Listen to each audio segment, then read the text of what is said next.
Okay, welcome to the Opperman Report. It's the Opperman Report.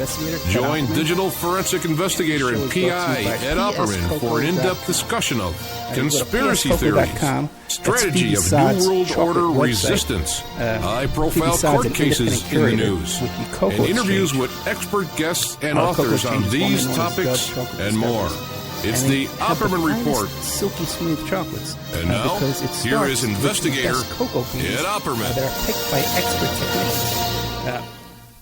The Cocoa Exchange offers not just premium chocolates, but anything from sauces and spices to brownie and cake mixes, and even coffee and martini mixes. So if you wish to treat yourself or someone you love to a sweet and tasty gift, the Cocoa Exchange is the brand for you. So you go to pscocoa.com, pscocoa.com. That's Phoebe Saad's website. You can click on the Shop Now button. You can order some delicious chocolates. It'll be in your mailbox by Monday morning. Or you can click on the Contact Us button, and you can become a chocolatier, just like Phoebe Saad. Have your own website, and you can be in the cocoa business within minutes, within a day probably. Got a very important show today, but the after show tonight, I just want to give a little details about that, because it's going to be a really big show too as well.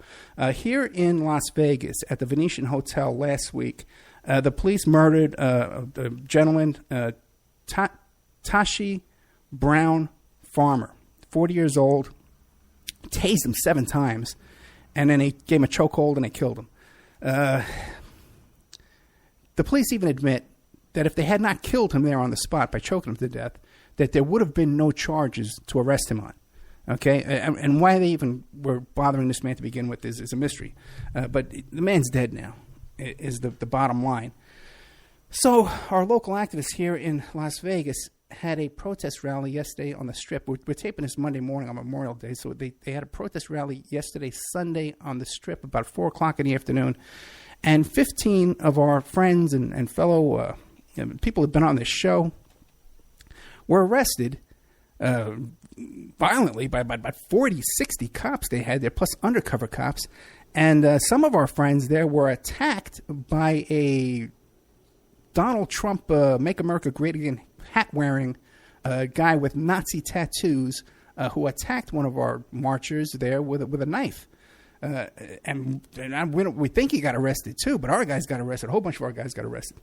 So we're going to be doing a whole show about that on the after show on Friday evening. We're going to have a bunch of the people who got arrested. We're going to be talking about the story of Mr. Brown Farmer and his death, and pretty much the cops here get away with this over and over again. So we'll see what happens in this case, and if we can make enough get enough attention drawn to this case here. We have here today with us really an iconic figure, a legend, Stephen Hager, who's the former editor of High Times, but he's also the guy who founded and created the Cannabis Cup. He's written incredible books. He was just telling me off the air about 30 different books, incredible stuff. One is Killing Kennedy, The Real Story. That's one he's really proud of. Another one is Killing Lincoln, The Real Story. And he's the author of this High Times magazine article. It's 25 years old, called The Heritage of Stone. And basically it outlines his theory of the motivation for the murder of John F. Kennedy. And when Jim Garrison read this article, he said, he described it, I'm probably misquoting it, but as the best summation of the motivation behind the killing of John F. Kennedy that he's ever seen. So we have with us today Jim Hager. Jim Garrison, I'm thinking. Stephen Hager, are you there? Yes, I'm here. Thanks very much for having me on. I appreciate it. Thank you so much. So tell us about who is Steve Hager? Well, my dad was a famous biochemist at Harvard, and then we went to Europe.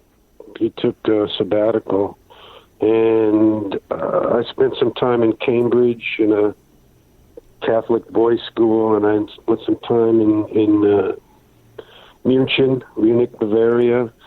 And then came back and was a completely disconnected kid, and went to grade school in, Central Illinois, back same town I was born in. Actually, my dad went back to the same school he did graduate work at, in University of Illinois in Urbana-Champaign, and I spoke German with a perfect Bavarian accent, and and I looked like a European continental kid and played soccer. And it was like, when I left, it was all about, Elvis Presley. When I came back, it was all about the Beatles. So, I took off with the whole counterculture thing and grew my hair long and joined a rock band and started an underground newspaper that became the biggest underground newspaper downstate Illinois. It was distributed in 4 high schools, and it was banned everywhere, and it was notorious. And then I ended up getting a master's degree in journalism from the U of I and going to New York, where I pretty soon discovered hip-hop. No journalist had even written about it, or most people didn't know anything about it at all. I mean, so I got to write the first book on hip-hop, and I got to do the first Hollywood movie deal. It was called Beat Street, and I didn't like the movie. They made a mess of that. But then I went to High Times and started doing... I got real empowered at High Times because it was a national magazine. I had a budget to interview people, write stories, and I began doing major research on conspiracy information. I met all the top writers and got to figure out that half of them were intel stooges feeding me disinfo. Often I'd find that out the hard way, though. But, eventually I got some pretty good footing on, the big picture, what's really going on. And, right about that time, I was 86th out of being editor. High Times circulation sank to like a fraction of what it was under me. They didn't care. You know what I mean? Then they just started milking the Cannabis Cup that I created. And that went sour because they weren't doing anything with it. And it just became a money grab. And then they got into big, problems.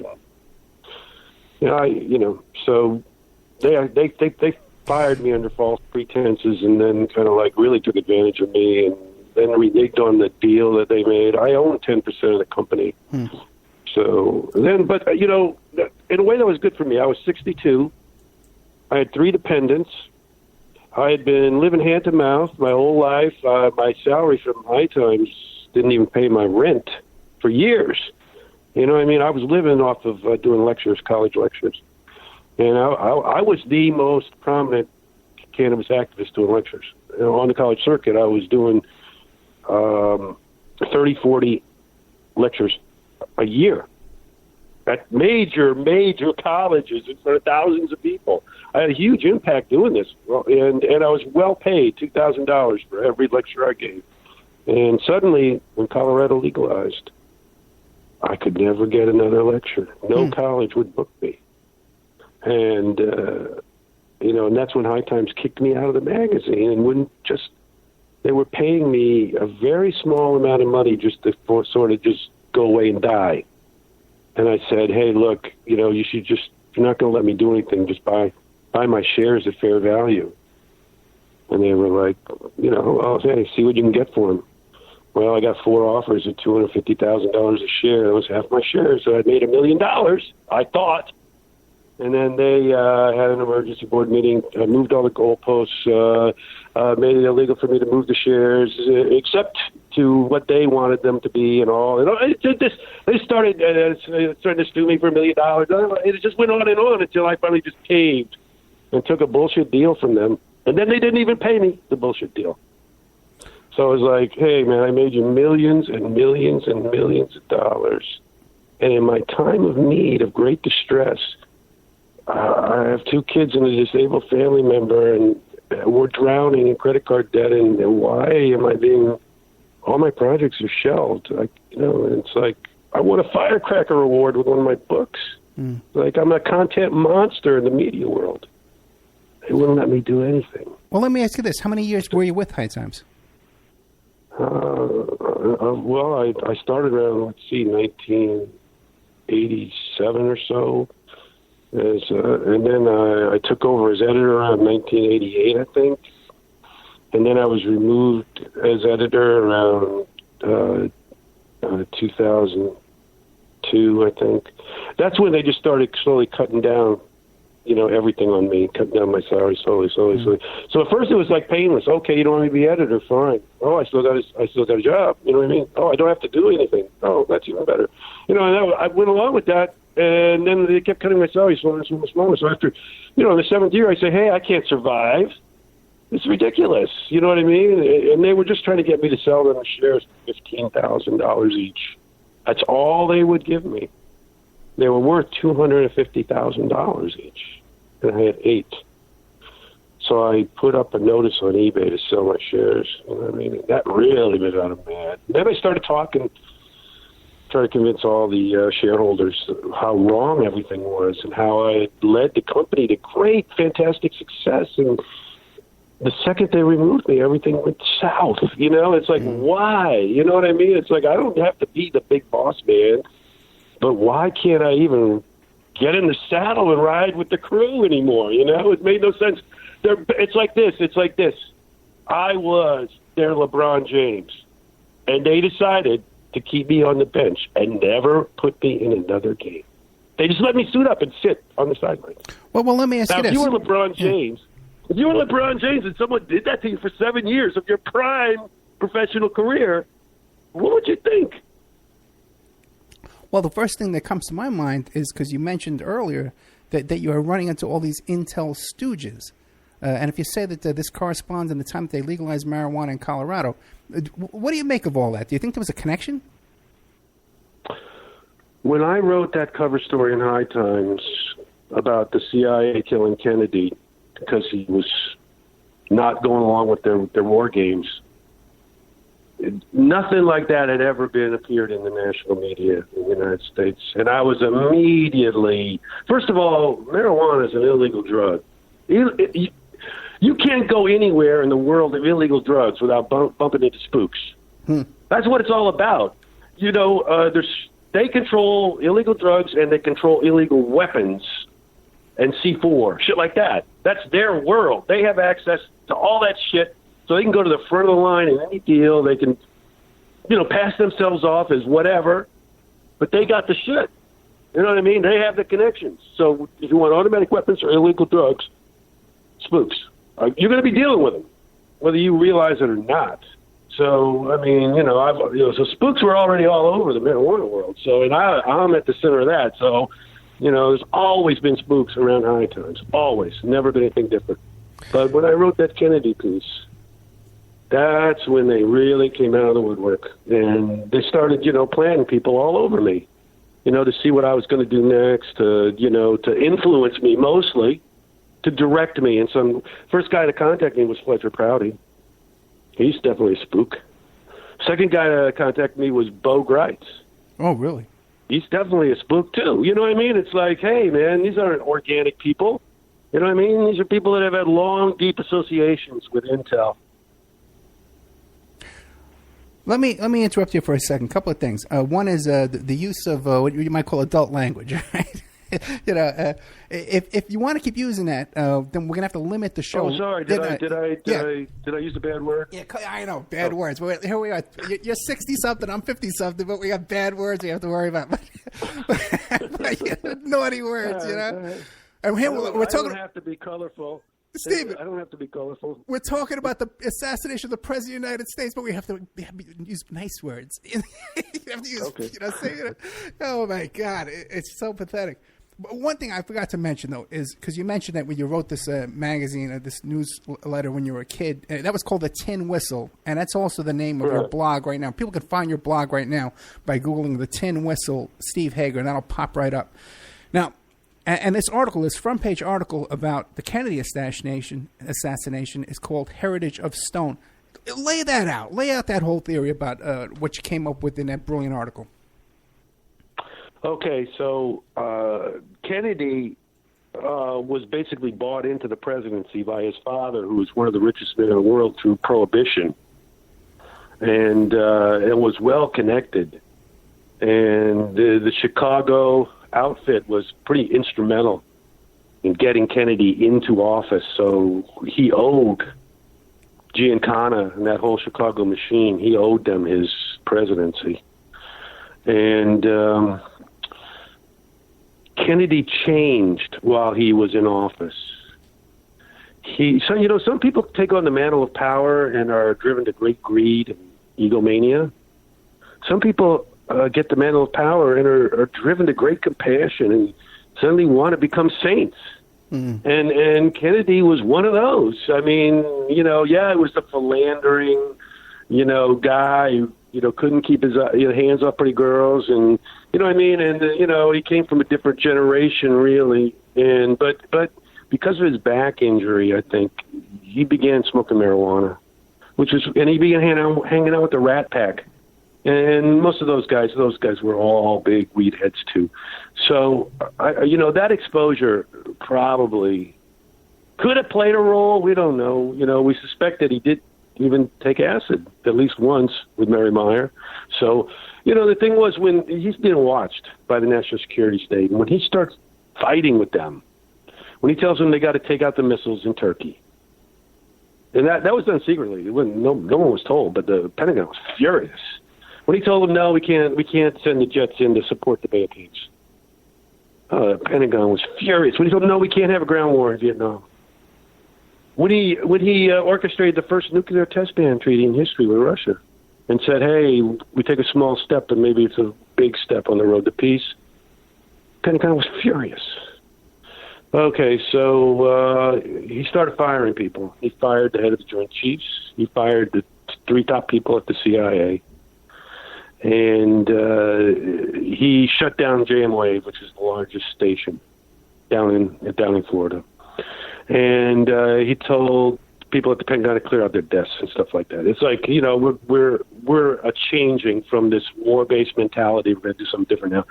So JM Wave, all these hundreds of agents and mercenaries and all those people down there knew that their heads are all on the chopping block now too. You know what I mean? It's like for those guys, it was like kill them or get fired. Probably that's what they were. Some of them were thinking anyway.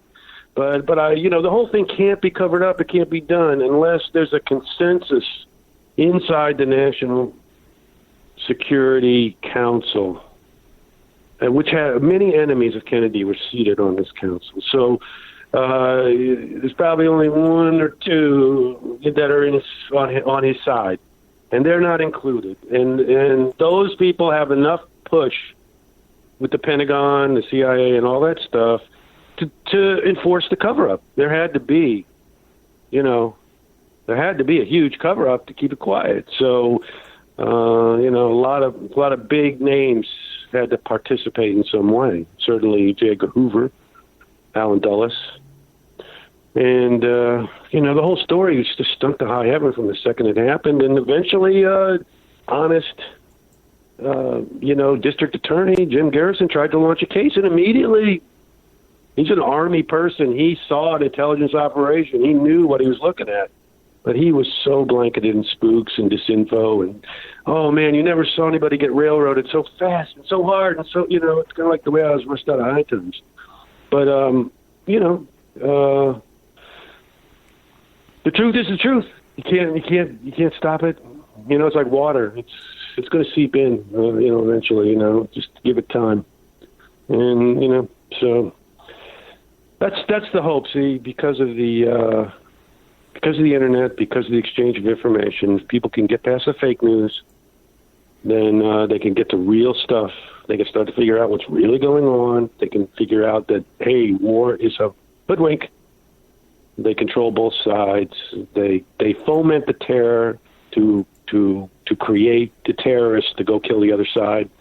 And it's very real. It's a real easy game. It's been going on for a long time, and it makes a lot of money.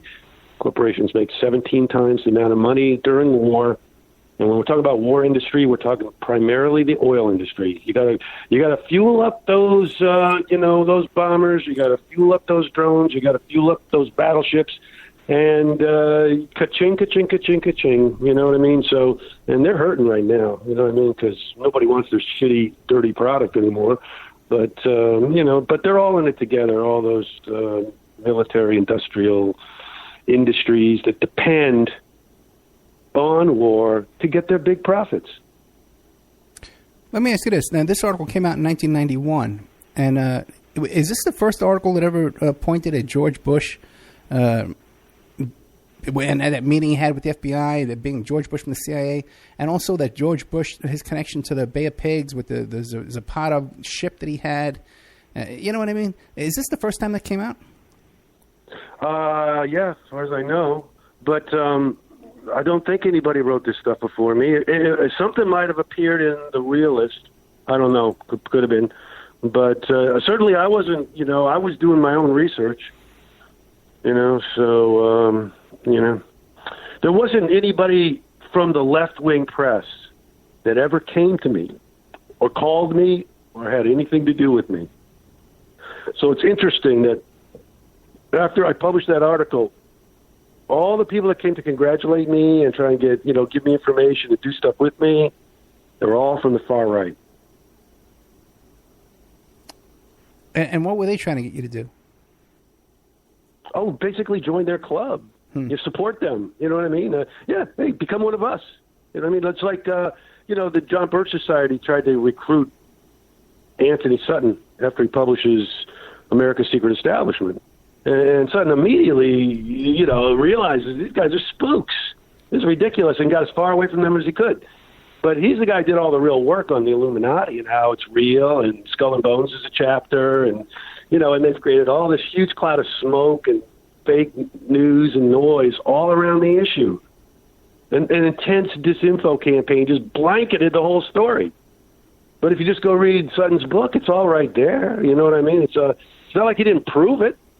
So, I'm not saying that there's been a continuous secret society operating since the early mid-1800s until now with a chain of command that ran through every generation. I'm not saying that.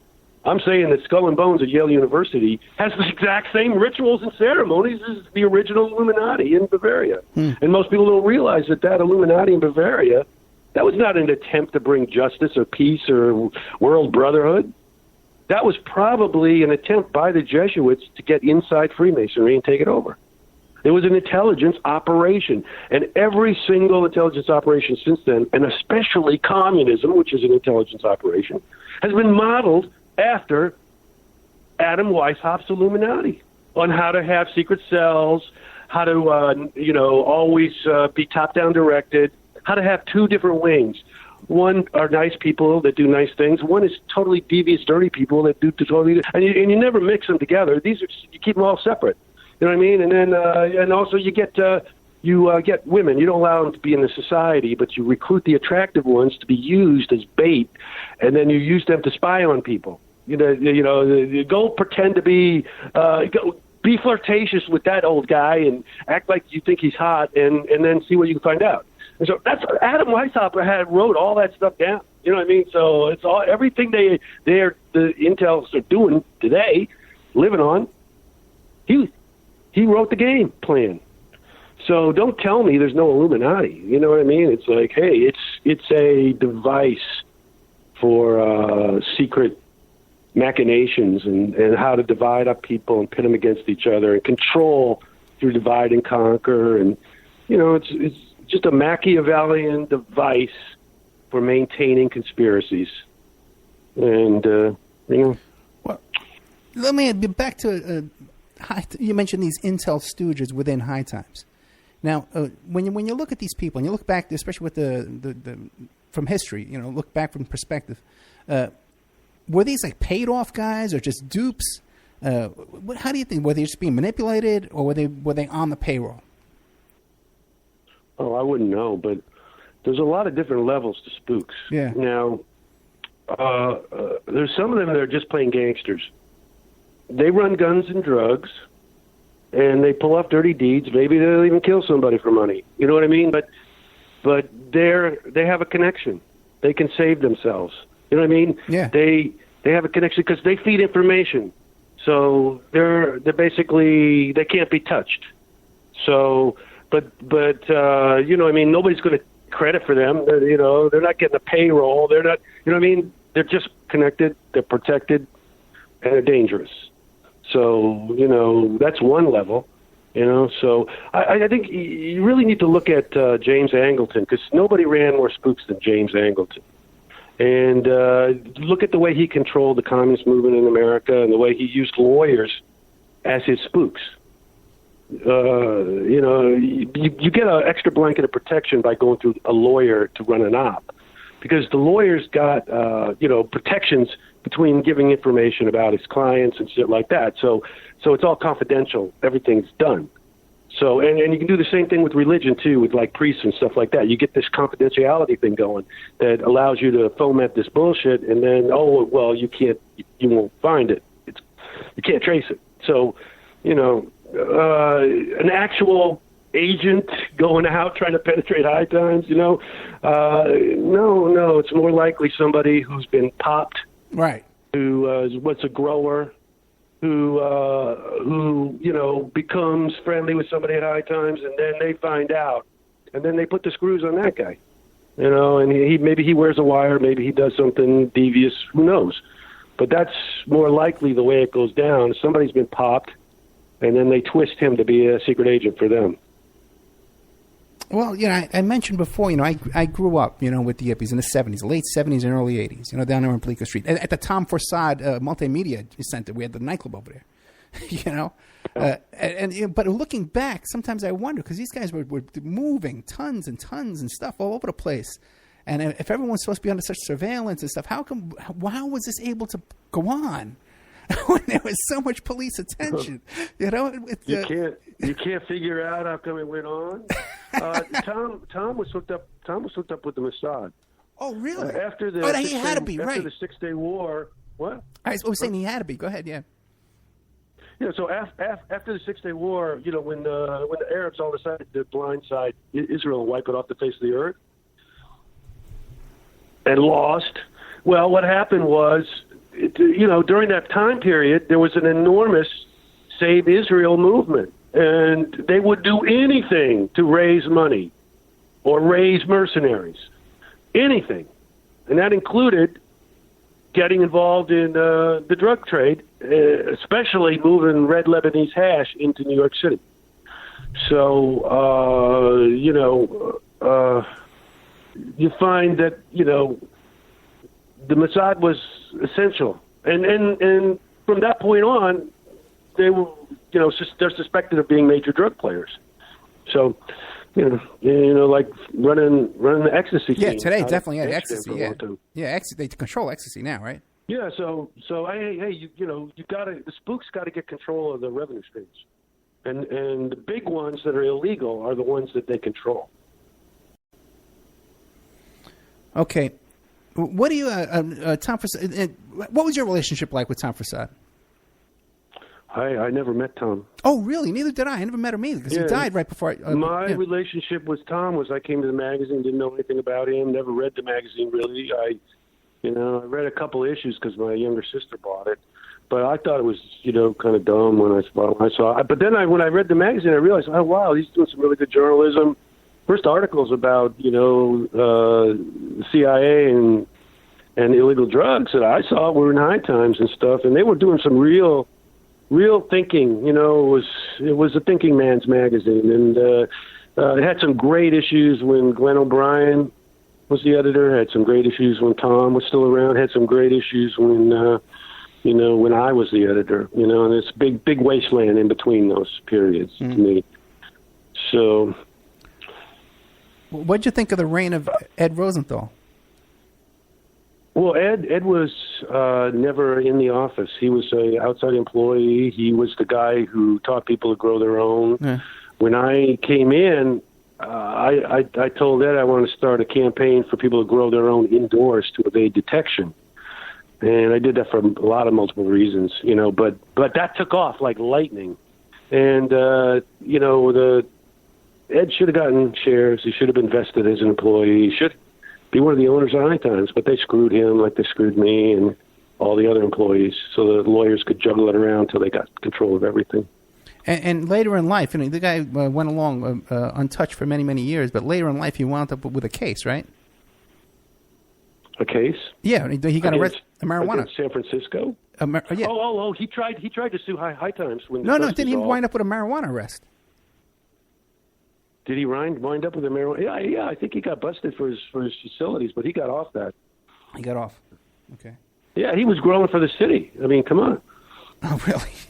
Hey, now being from High Times, your history with High Times. What was your relationship with the Yippies on Bleecker Street?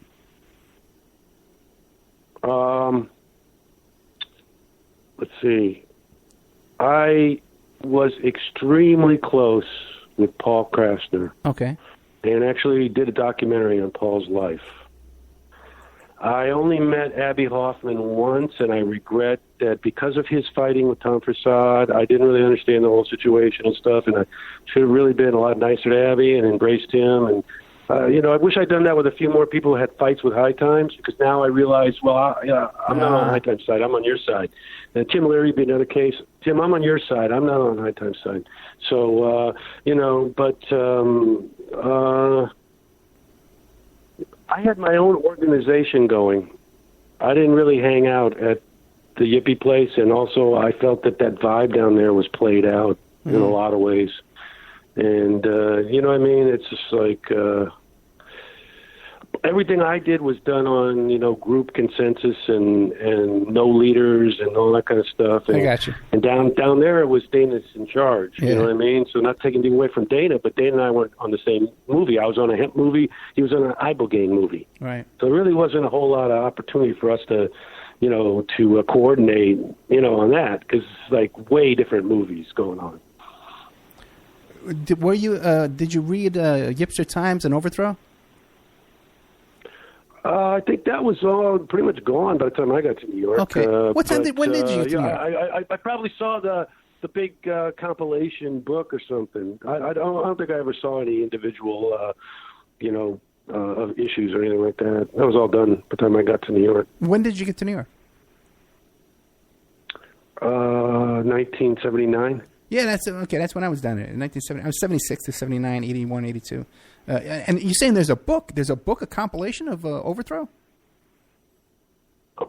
Yeah, I believe so. Oh, I'd love to check that out. Hey, why don't you give people a little history, since you're an expert on this kind of stuff, about the beef between Abbie Hoffman and Tom Prasad about the printing of Steal This Book. There was like they held a court, right? They had their own court, a Yippie court. Why do you? Abbie had the big name at the time, so his name could sell books. So you wanted to get out an activist handbook, and Tom, that was the kind of research Tom did. How to get the system to destroy itself, kind of stuff. Kind of like hacks. These are the original hackers. You know what I mean? Yeah. The phone freakers and shit like that, and how to get free welfare forever. Shit like that. They thought that was like something worth pursuing at the time. Instead of the trap that it is. But so Tom was very wary of Abbie as a leader. Tom was from pioneer stock out in Texas. He was a gunslinger from Texas, basically. He even had the slouch hat like Clint Eastwood, and he had the handlebar mustache too. And Abbie is like a Jewish intellectual from Boston. You know what I mean? So. Yeah. There's a huge gap between these guys, the way they think. And what happens is Tom does all this work to get this book done, and then there's a dispute because Tom wants to get paid. And I don't know. Abbie didn't want to give him as much money as what Tom wanted. And it started a huge fight in the movement, and it was... one of the guys in the middle of the whole fight was friends with both of them, Rex Weiner. He arranges to have a Sanhedrin court, which is what Jesus was put up on, actually. The Sanhedrin trial, which is a trial of your peers, basically. But, they had the trial, and there's a video, there's a audio tape of the whole trial. Oh, there is. And they both give their, they go back and forth a little bit. Mostly they give their opening statements, and then it goes back and forth a little bit. And then the jury comes out, and then the judge, gives his verdict. You know what I mean? And And, they tried to make a win-win, but basically Abby won. And so what happened after Abby won is Tom just went ahead and published the book and his version, and didn't give Abby any money at all, just took all the money. And then Abby went out and published his version of the book and didn't give Tom any money at all. So the trial didn't work. So, and Tom kind of refused to shake hands with Abby afterwards. So it was a big fiasco all around. Well, Abby had to leave anyway, right? He was gone for a few years. Now, well, I know, but Abby wasn't on the run at this time. Right, He was actually at the height of his powers as a celebrity. Really? And Tom was total unknown to everybody else, but everybody in the scene, like, in New York and in the pot scene, knew that Tom was the big player. Right. Not Abby. Now, the death of Tom Prasad, there's a lot of conspiracy theories out there. Not that many, but there's still some fringe guys. There are? Yeah. I didn't know there were any. What's a conspiracy theory? I thought everybody thought Tom shot himself. Well, no, every time I bring his name up on the show, someone will mention on the YouTube channel that, he was in a locked room and his girlfriend this and blah, blah, blah, and all that kind of stuff like that. But everyone who was there and knows everyone agree it was a suicide, right? As far as I know. Yeah. Yes. Okay.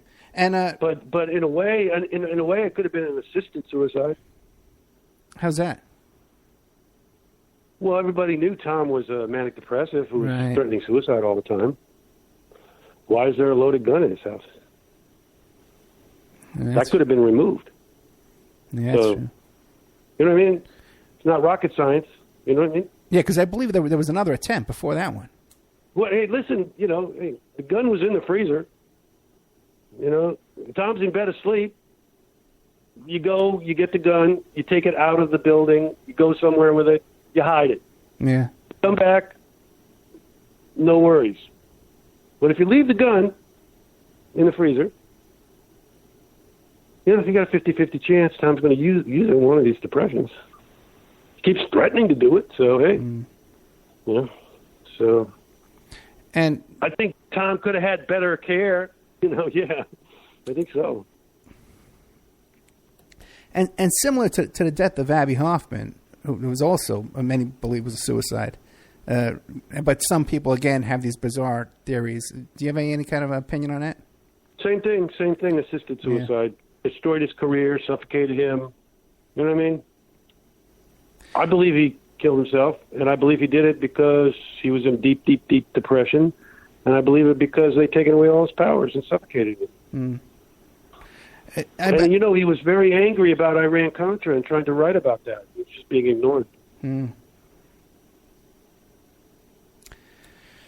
might be a good time to take a little commercial break. We're here with Steve Hager, a fascinating guy, former High Times editor for many, many years, from 87 to 2002. He wrote these books.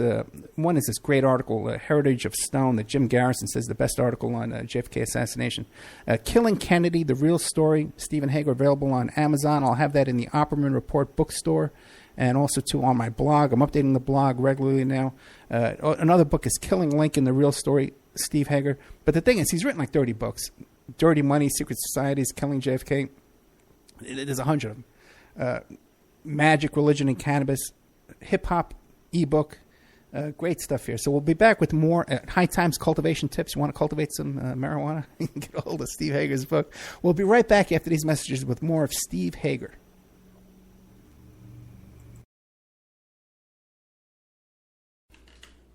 And now a word from our sponsors. Did you know that 30% of all people on online dating websites and personal ads are either married or in a monogamous relationship? 30%. If you suspect that your husband, your wife, your boyfriend, your girlfriend may be cheating online, go to emailrevealer.com. Our online infidelity investigation. You give us their email address, and we could trace it back to online personal ads, dating sites, and social networks. We can even expand the investigation and find them cheating on escort service sites, or even porn sites if they're registered to porn sites and swinger sites.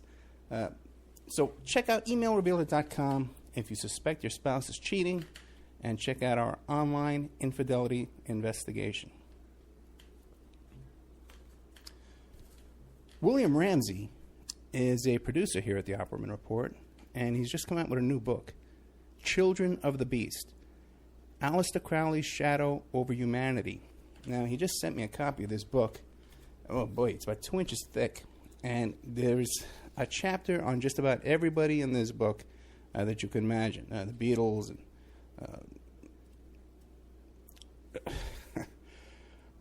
Jack Parsons,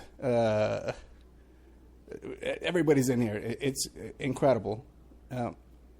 And I definitely recommend this book. There's a bunch of pictures in here, too, of all these people and different chapters and information. Anton LaVey and people I've never heard of, too. There's a whole bunch in here. JFC Fuller. I don't know who he is. But it's great stuff by our producer here, William Ramsey. So check out Children of the Beast, Aleister Crowley's Shadow Over Humanity. You can find it on Amazon.com, or you could find it in the Opperman Report.com bookstore. We have an urgent bulletin. It seems that the group Strawman is still on the loose. It has been confirmed that Strawman are Canadian, okay, and that authorities are asking people to stay indoors, lock your doors and windows until this group can be dealt with. You could find more information about this group of Canadians, at strawmanmusic.com.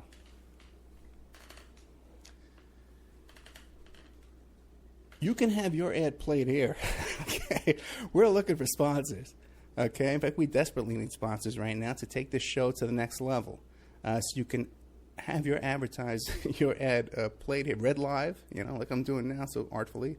Or we can even work up a little jingle for you with some music and stuff like that and play it here. You have no idea how inexpensive it would be to have your ad played on the Opperman Report on 7 stations live Friday night, and another 7 stations live on Saturday night, plus replayed every day of the week on different stations, and then archived on YouTube, Spreaker, iHeartRadio, iTunes, and all different kinds of podcasts, Pod This and Podbean, all different kinds of places who archive the show for us. And on those archives, your ad would play indefinitely, forever. You also get a little banner on OppermanReport.com. You get a mention on the air. You get a little interview on the air, and all kinds of fun stuff if you sponsor Opperman Report. We have an opportunity to get this show on a major AM/FM station in California. We've been approved. So if you want to sponsor us into that, so incredibly inexpensive that your ad would be heard by a the range covers 5 million people in population, where your ad would be broadcast, and all these other stations would be thrown in for free. So really affordable prices to sponsor OppermanReport.com. Get a copy of my book, How to Become a Successful Private Investigator. You can get a copy of that book at emailrevealer.com, or you can get a copy of that book now. It's back up on Amazon.com. How to Become a Successful Private Investigator by Ed Opperman. And this book has been updated a little bit from the previous book that we had that was available to our wonderful listeners. Okay, welcome back to the Opperman Report. I'm your host, Private Investigator Ed Opperman. We're here today with Steve Hager, a former editor of High Times Magazine, but also a prolific author of about 30 different books here. Incredible stuff. All the kind of stuff that the audience loves. Killing Lincoln, the real story. Killing Kennedy, the real story. Dirty Money, Secret Societies. All the kind of stuff that the audience... And also the guy who founded the Cannabis Cup. Now, Steve, I hope you don't mind too much. I'm taking you down memory lane here so much. No worries. All stuff 30, 40 years ago, man. But we're going to get to more present-day stuff, I promise you. But a couple of questions real quick is... Timothy Leary. Now, me, you understand, coming out, Dana Bill was my elder. These people were much older than me. I had a lot of respect for them. Plus, they were in charge of things. You know what I mean? And AJ, they were like in charge of things. So, but when I asked about Timothy Leary as a kid, 17 years old, 18 years old, I was told at the time, well, Timothy Leary's an agent. He's some kind of an agent. What is your perspective on that? That was a bullshit story. You think so, huh? Oh, for sure. For sure. And Timothy Leary was, at Harvard University. He was probably one of the most brilliant psychologists of his generation. And he got interested in psychedelics. And he lost his academic career just because of that. But, everybody that fell into acid in the early 60s didn't know where the ground was anymore. A lot of people did some nutty, weirdo things after they took acid. A lot of people had amazing spiritual revelations and transformations and went on to do amazing things. And some people just got real goofy ideas and try to live it out. So I'm saying that, acid was a dangerous thing in a lot of ways. It could be a great teacher and it could be a great destroyer. It wasn't a guarantee, and there was always an element of potential danger, as well as great enlightenment. So it's kind of like having automatic weapons when you're 3 years old. But Leary was, trying to blaze the trail, and basically he got inspired by the real Avatar, whose name was John Griggs, who was the founder of the Brotherhood of Eternal Love. Right. And first of all, Leary got all caught up in spook shit. He is moved to one of the heirs to the Mellon fortune, Billy Hitchcock, becomes Leary's caretaker and also starts fomenting how to take control of the world LSD market. And probably working with a guy named Ron Starks at the time. This is all spook shit. And, I'm sorry, was that a bad word? Well, it's too late now. You've done it so many times. I'm going to give a little warning. I'm going to edit in a warning at the beginning of the show. The only thing you're saying is bullshit. Okay, I didn't know how far that went. But okay, crap. There you go. Crap. Thank you. All right, so say poopy. Say poopy, okay?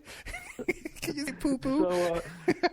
All right, so Timothy Leary's already blanketed in spooks. He's out here on the West Coast, and they fired him and they made him kind of helpless, and now they got some guy looking after him, and they're and Stark wants to turn Leary into the Jesus of LSD. That he's looking for that person. You know what I mean? They want that influencer at the top to kind of be their baby, and but he gets kicked out of the Mellon place, and he runs to the Brotherhood of Eternal Love hideout.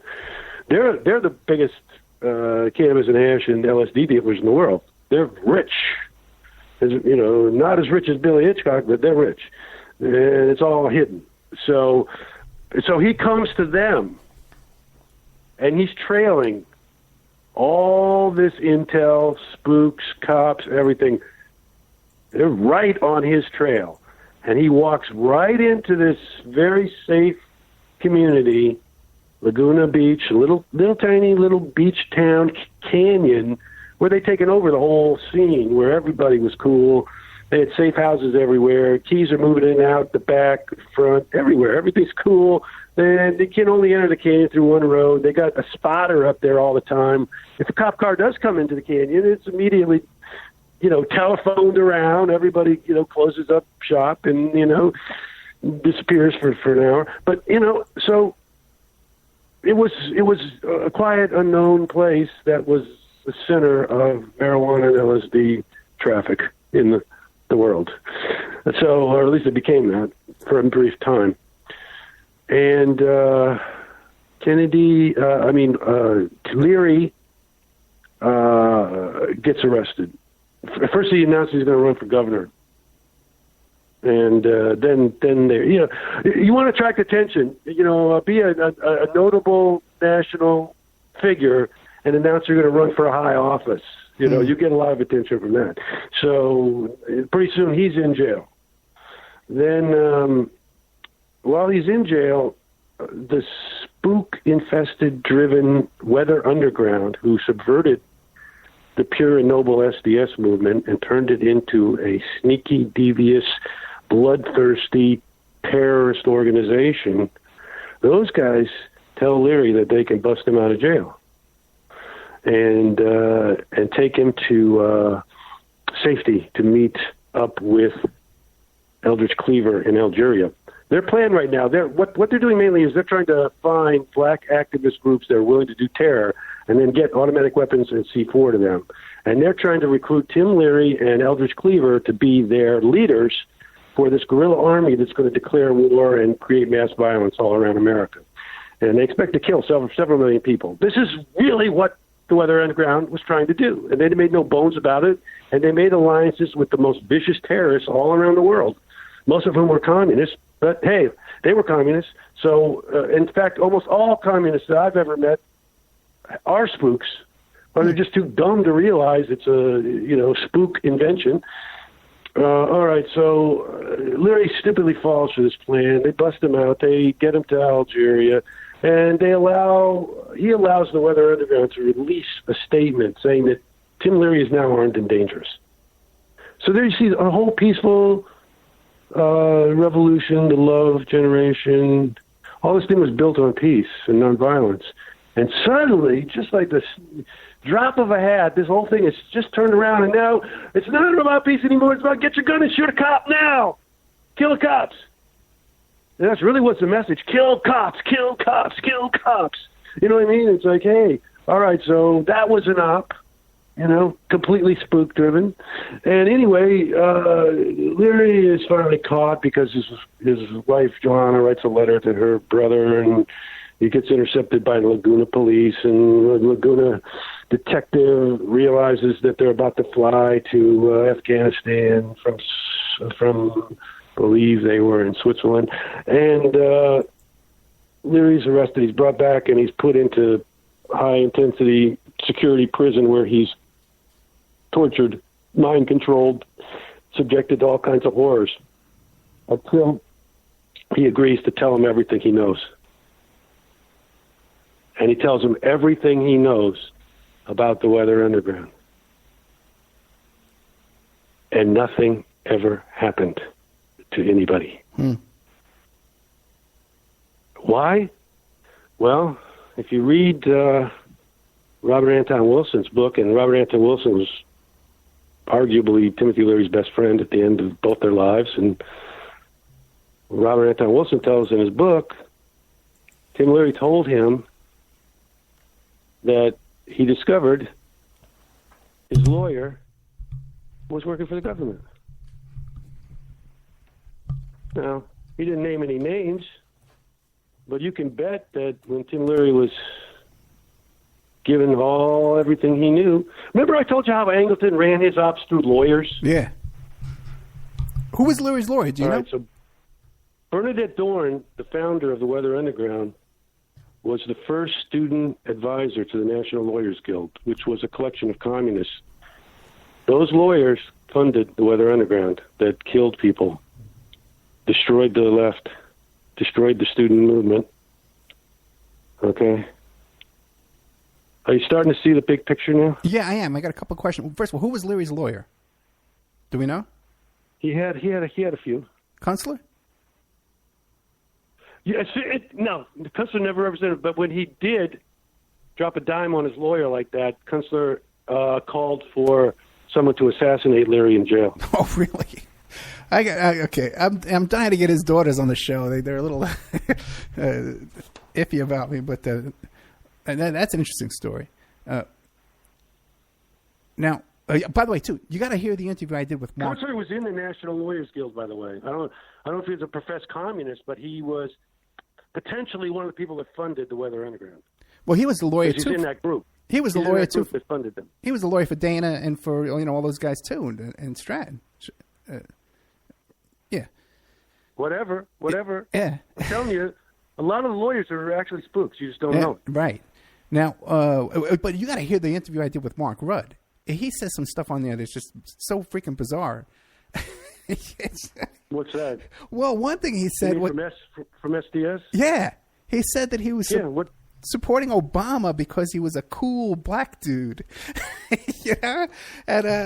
And he was a liberal now, and it's a very bizarre interview, and it obviously he had done a lot of research on me, and I listened to a lot of my past shows because he had tried to push a lot of buttons on me and stuff like from the very start. It's very. I got to go back and listen to it myself. Very fascinating stuff.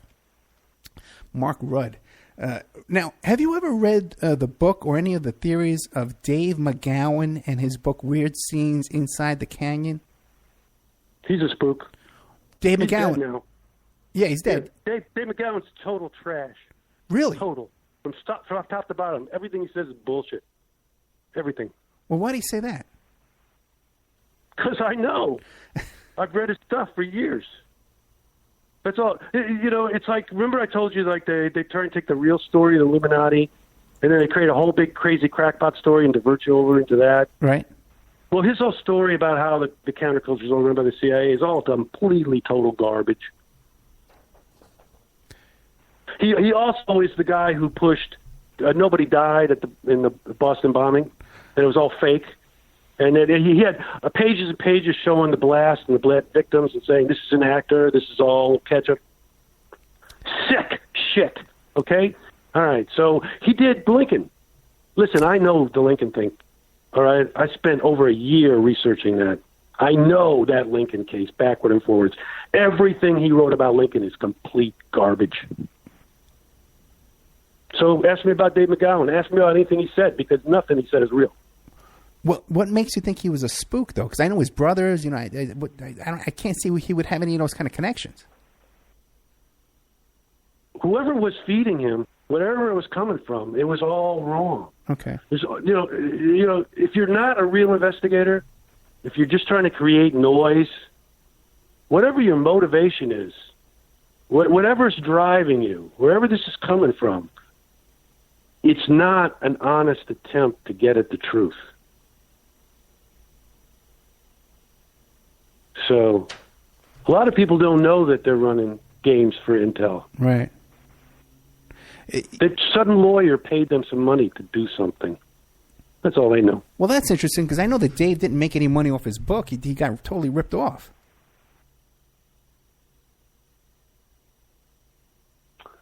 Well, look, I don't know the guy personally. Yeah. I don't know his family. All I know is his work is garbage. One more question, then we'll get to Lincoln, because I want to hear your Lincoln theory, too. Because I know I never actually got a chance to talk to Dave about his Lincoln theory, and I never read it either. But I'd like to hear yours. Now, I was reading on your Wikipedia page that when you were in, I guess it was high school, you wrote it was called a Captain Crunch Courier. Was that for that was junior high. Junior high. That was junior high. That was my first publication. I really liked Captain Crunch cereal because it was the high sugar content cereal. Okay. So when I decided to make an underground newspaper, I wanted like a cartoon mascot. So, and I like drawing pictures of Captain Crunch. So my logo for my first newspaper had a big Captain Crunch head, as if I could appropriate that. But it had nothing to do with John Draper, the Captain Crunch, the phone freak. Nothing at all, man. I was a little kid, man. Okay. Because, he lives here in Vegas now, I'm trying to get him to come on the show. It's funny that happened later, though, because, within a few years, that's kind of like a code word all over the place. Yeah, I know. But, I just assumed it had to be... a sugar cereal to me at the time I did my newspaper. Because he lived, I almost got in trouble for that paper because I did a lot of cartoons making fun of the faculty and the administration of the school, and you could see I was on a path of that's right. Disrespecting authority, from like the 8th grade on. So well, it seems like you've straightened yourself out, right? Right? You're still, right? No, I'm still spitting in the eye of the boss, man. It's gotten worse. You've gotten worse over the years. It's gotten a lot worse. Since junior high, you've gotten worse progressively each year. Oh, my. Let's hear. We got a whole another hour to go. So, and I'm really enjoying this. But tell me, your what was it? The Lincoln, your Lincoln theory.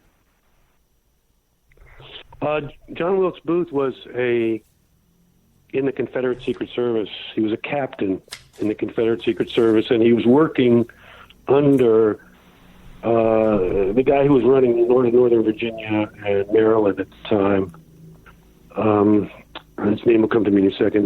Mosby, Colonel Mosby, who was such a force of nature, by the way, that that whole area that Mosby operated in was just considered Mosby land. You know what I mean? It's like, it was his. You know what I mean? So, and his men were called, I think they were called Mosby's Raiders if you were on one side, and they had a different name on the other side. I mean, it's like your perception of Mosby depends entirely on whether you're a Confederate or a Union supporter. He's either the greatest hero in the world, or he's fucking the most devious criminal in the world. But that's who was Booth's commanding officer. And Mosby fomented a plan to kidnap Lincoln. It's at the end of the war. They're completely desperate. They don't have enough men. What they want to do is kidnap Lincoln and hold him for ransom and get all the Confederate soldiers out of all the prisons in the North so they can return them to the battlefield to keep the war going. It's a very desperate plan, but it's one that they really believe can change the outcome of the war. All right. Unbeknownst to Mosby and Booth, there's probably at least 3 or 4 Union double agents inside their conspiracy, which involved dozens and dozens of people, knowing what was going on. So as this information traveled about what was going to happen the day of the kidnap, Lincoln's entourage was diverted, and there was no kidnap because of the double agents. After the failed kidnapping, Booth went to New York City.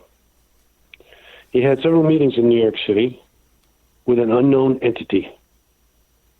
When he came back, he told his immediate crew that Lincoln was been marked for death. It was just a matter of time, and as many attempts would be made as were necessary, but Lincoln was going to go. No more kidnapping. He told his crew the day of the event, and various ones of them had various, reactions. One of them went into an absolute panic and just walked around the city until after the event was over, and then he tried to leave town, and he just knew he was implicated. So, you know what I mean? So he was just in a panic from the second he heard. And there was the one who was just an absolute cutthroat killer. He was Mosby's most treasured assassin. And they actually called him Mosby. And he called Booth captain. And he was sent to go kill Seward, Secretary of State Seward. The reason Lincoln and Seward had to die was because they were pushing for total appeasement after the war. In fact, Lincoln was going to cut the War Department out like Kennedy was going to cut J.M. Wave out. So that he just circumvented Stanton completely, and he started having conversations with his generals and his administration about how they were going to forgive the South. The former representatives of the South who had been in Congress were going to be allowed to come back and retake their seats, provided they signed the Union loyalty oath. He wanted total forgiveness. He wanted to return to a sense of normalcy for the country.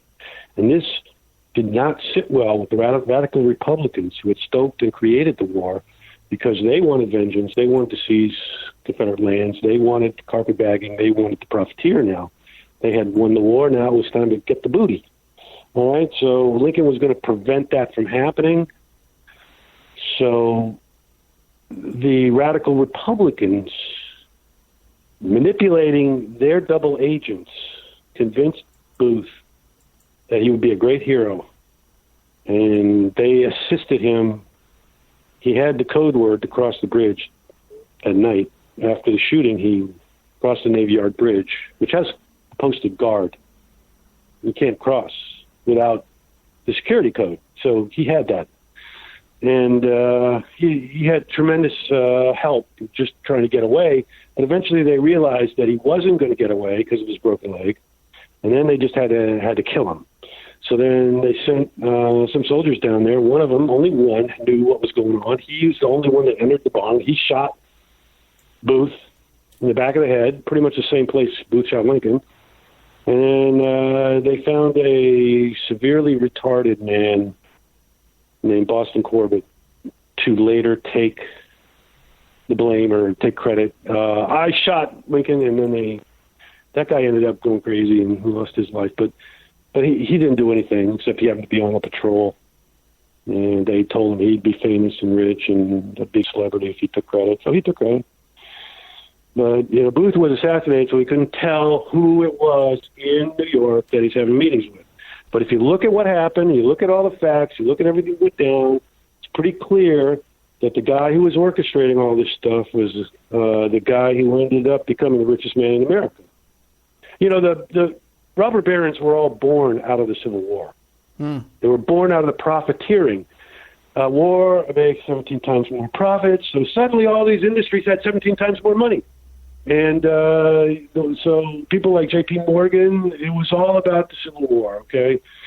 So the guy who became the richest, most ruthless robber baron of all, the guy who said, I can hire half of the United States to go fight the other half, which is what the Civil War was a man named Jay Gould, who had a secret deal going with Stanton and Eckert so that he knew the outcome of the battles before anyone else did. And consequently, he made huge bets on Wall Street that allowed him to become fantastically rich. And he paid off Eckert by making him the head of Western Union.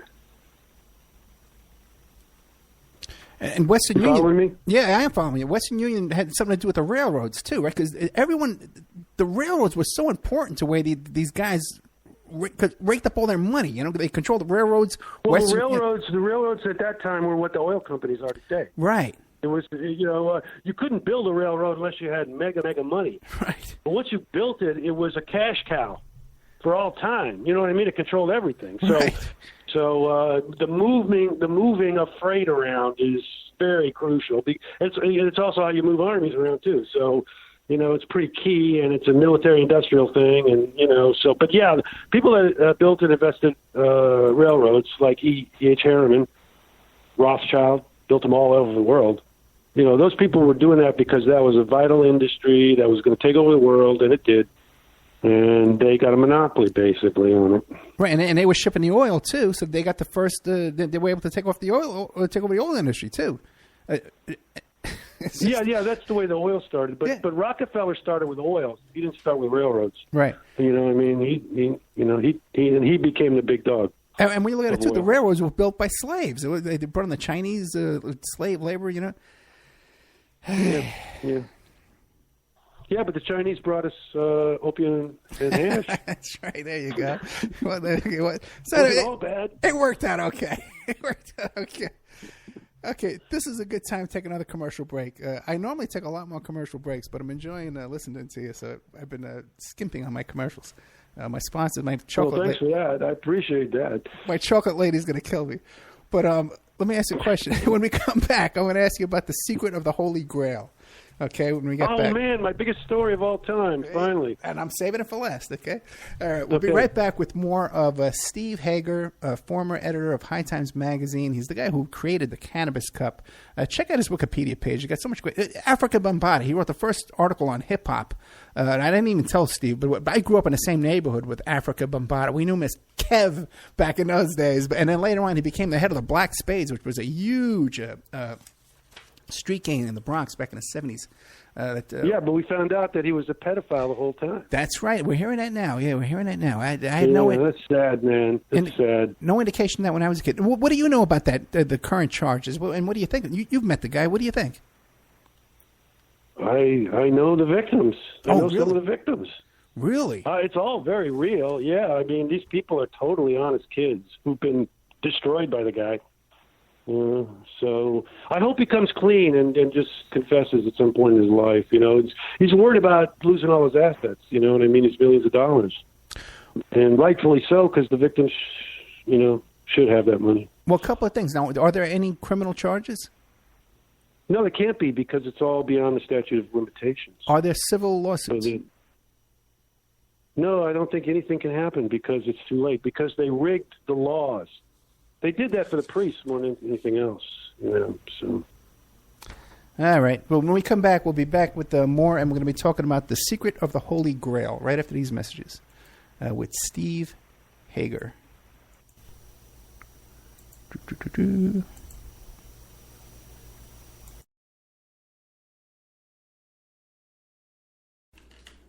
And now a word from our sponsors. Did you know that 30% of all people on online dating websites and personal ads are either married or in a monogamous relationship? 30%. If you suspect that your husband, your wife, your boyfriend, your girlfriend may be cheating online, go to emailrevealer.com. Our online infidelity investigation. You give us their email address, and we could trace it back to online personal ads, dating sites, and social networks. We can even expand the investigation and find them cheating on escort service sites or even porn sites if they're registered to porn sites and swinger sites.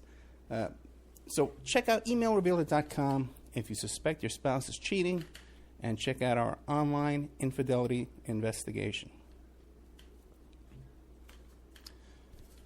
William Ramsey is a producer here at the Opperman Report, and he's just come out with a new book, Children of the Beast, Aleister Crowley's Shadow Over Humanity. Now, he just sent me a copy of this book. Oh, boy, it's about 2 inches thick, and there's a chapter on just about everybody in this book that you can imagine. The Beatles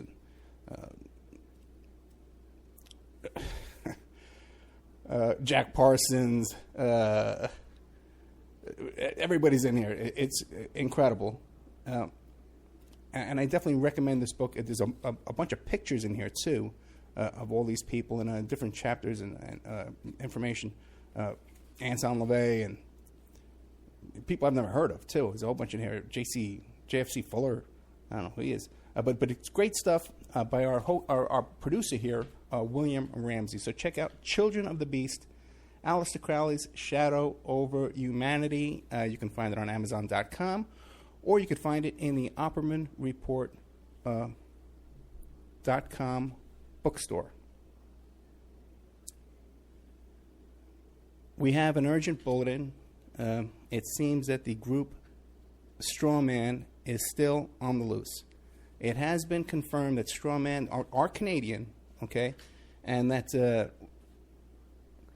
authorities are asking people to stay indoors, lock your doors and windows until this group can be dealt with. You could find more information about this group of Canadians, at strawmanmusic.com.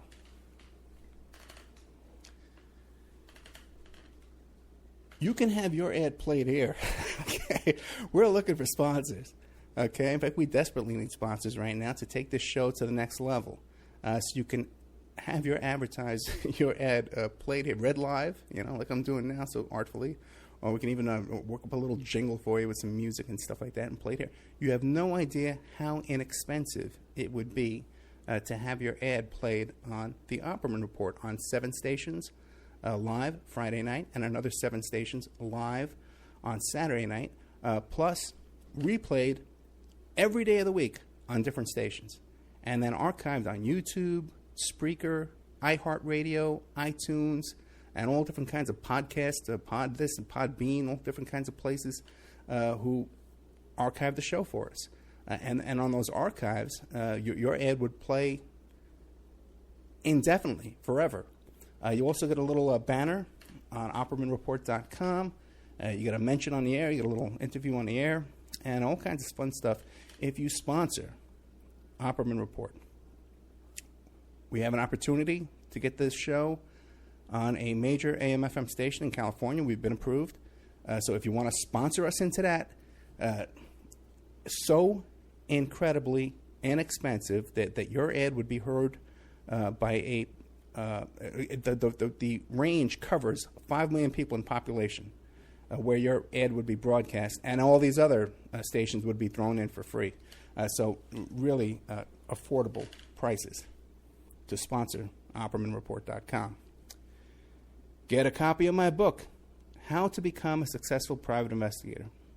You can get a copy of that book at emailrevealer.com, or you can get a copy of that book now. It's back up on Amazon.com. How to Become a Successful Private Investigator by Ed Opperman. And this book has been updated a little bit from the previous book that we had that was available to our wonderful listeners. Okay, welcome back to the Opperman Report. I'm your host, Private Investigator Ed Opperman, and we're here today with Stephen Hager. But I keep forgetting to mention that tomorrow, 5 p.m. Pacific Standard Time on Saturday, we're going to have Elizabeth Lee Beck, and she is the wife of Jared Beck, and they are the co-counsel. They are the attorneys that are suing the DNC in that class action suit for fraud for all the money that was donated to the Bernie campaign and wound up the DNC rigged the election. So it's pretty much a kind of an exclusive interview. They've only done a couple of interviews, and this will be their longest interview. And I think we'll reach the most people of anybody they've been interviewed by before. And plus, I'm familiar with the case because I've dealt with Sean Lucas's friends and stuff like that. So I have a lot of questions that I'll be asking. Plus, Nico House is one of our hosts. Anyway, we're here today with Stephen Hager, a former High Times editor, Cannabis Cup founder, Africa Bambaataa exposer, Heritage of Stone writer, writes about JFK, and Holy Grail. What is this? He located the Holy Grail. Where is the Holy Grail, Steve? There were a lot of them. Okay, tell us the story. Did you ever read any Greek history? No, not really. No, but I might have seen some stuff on the internet. Are you familiar with Herodotus? No. He's considered the father of history. He wrote in 500 BC. That's 500 years before the supposed time of Jesus, who's a mythological creation, by the way. It's one of the things I found out. He's a complete myth. But Herodotus went to Scythia at the time when Scythia was the most powerful force. And the Greeks didn't know who came first, the Egyptians or the Scythians. The Scythians had built the Silk Road all the way from Europe to China, if you went left, or India, if you went right. The greatest city oasis on the Silk Road that they built was called Bactria. It was in central Afghanistan near the Oxus River. The Scythians had a myth of creation, which was noted by Herodotus. In this story, a golden cup descended from the skies somewhere near Mount Elbrus, the central peak of the Caucasus Mountains. This golden cup was so hot, no one could touch it. Then one day, somebody picked it up and didn't get burned. Now, his ancestors became the Inari, the sacred priest class of the Scythians. And interestingly enough, most of the Inari were either transgender or gay or multisexual. And everybody else, male or female, was a warrior. And, these people, the Scythians, let's tell the truth. They domesticated horses, sheep, invented the wheel, invented chariots, invented covered wagons, invented armor, rode around on horses and had knights long before anybody else did. The teenagers were all armed with recumbent bows, which were small, could be carried on horseback. A 14-year-old girl could dispatch a battle axe-toting monster 40 yards away, charging at them. They're on horseback. Some of those other guys never seen. You know what I mean? They're shooting the recumbent bow where they can hold 5 arrows and shoot them in rapid fire right after another. Deadly accuracy. The battle axe guy, he's not going to get close to that Scythian girl. And by the way, that's where the Amazon myth comes from, of these mighty female warriors. It was just the Scythian teenage girls riding around on their ponies. And if you crossed them, they could take you out. So, and they did. And by the way, the Scythian all practiced the same coming-of-age ritual, male or female. When you killed your first enemy in battle, you decapitated his head. You took the skull cap, the very top of the skull, you filled it with your enemy's blood, and you drank it on the battlefield. And then you were a full-born adult member of the tribe. Could have your own wagon, could sleep with anybody you wanted to in the tribe, blah, blah, blah. So this knight warrior cult of the Scythians, who remain undefeated in battle until Alexander the Great's father, Philip, finally finds a way to beat them. And that's the reason Alexander took over the world, was because his dad took out the Scythian army, or at least he found a way to defeat them. And that army that he trained and armed and devised, created that phalanx, created those extra long spears, all that stuff that he did, those extra long big shields, that stuff was all done in order to beat the Scythians. That's the only reason it was done. And after he beat them, after he had an army that could beat the Scythians, it meant no army in the world could defeat him. And his son inherited that army and used it to conquer the world. So, but the Holy Grail story is carried throughout all this. And by the time you get to more, modern times in Europe, I don't mean real modern, I mean like the time of King Arthur, supposedly, what you got in England is Roman control, and you've got a huge Scythian mercenary army, because they are considered the greatest mercenaries at the time, posted at the wall in England that divides Roman England from pagan England. And these Scythian mercenaries, they're the ones that create the whole story of the Holy Grail. And it's just lifted from their original stories, it's that golden cup is just carried all the way through. Now, what's important about this golden cup is, okay, why is the central sacrament? What the Eucharist of the Christians is based on is the Zoroastrian Soma ceremony, which is done with a cup. Okay, and the same ceremony is found in the Rig Veda, the oldest living religious document in the world. It's still in use from northern India. Same ceremony, same cup. And what they're putting in this cup is cannabis and milk. And they're doing this because this is the medicine that's required to end war, to bring peace to the kingdom. So they do this ceremony, they drink this cannabis and hot milk with a little cinnamon, maybe a little opium and a little ephedrine. They have this drink, and it's the biggest religious event, and everybody gets stoned. This has all been covered up. Well, in what form is we know that the Holy Grail is the central myth of Western culture. We just didn't know that it was all about cannabis. And in what form is the cannabis? Like a bud? They take a bud and dip it in the milk. Do they smoke it? No. Well, originally they started throwing it on hot coals in teepees and caves, and then they were like, during this time, it was common to fumigate rooms with incense, some of which were intoxicating. So if you wanted to get high, you'd go into a room or a tent that had an oil lamp burning cannabis oil, and it was smoking in there, and the fumes would just overtake you after a few minutes. That was very common. So that's the way Pythagoras probably got high, or Socrates got high.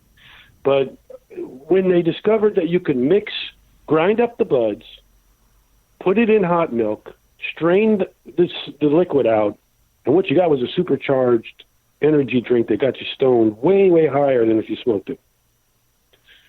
So you're getting all the cannabinoids. When you just inhale and smoke, you're just getting byproducts. But get all the full profile, all the cannabinoids in a big, powerful punch.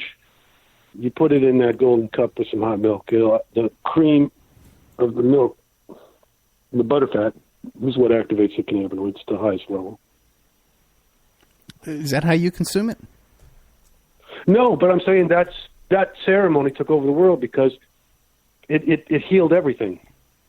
The blind saw, the lame walked. You know what I mean? All that blind see, lame walk stuff that's all through all the religious texts of the time is all about the effects of cannabis. Cannabis cures multiple sclerosis, or at least it alleviates it. Cannabis cures glaucoma, or at least it alleviates it. So anything that can cure blindness and lameness, which are two of the most devastating things back then for people to think about, happened to them. Anything that could deal with that was considered a miracle drug. So they revered this elixir as the greatest medicine in the world. And then somehow all knowledge of it has disappeared. In your studies of this, you found actual references to cannabis? Or this is just like an assumption? No, it goes way beyond that. Okay. I mean, they tested the golden urns, the Kurgans on the Silk Trail. It's got cannabis residue. Yeah. The forensic evidence has been out there for a long, long time. There was a guy named Tom Littleton, I believe, who wrote a book called about the Scythian roots of King Arthur. He changed the whole landscape. He published that like 15 years ago. He's dead now. But he never really understood that the Grail was about cannabis. That's the part he missed, see, because he wasn't a stoner. He didn't know about marijuana, really.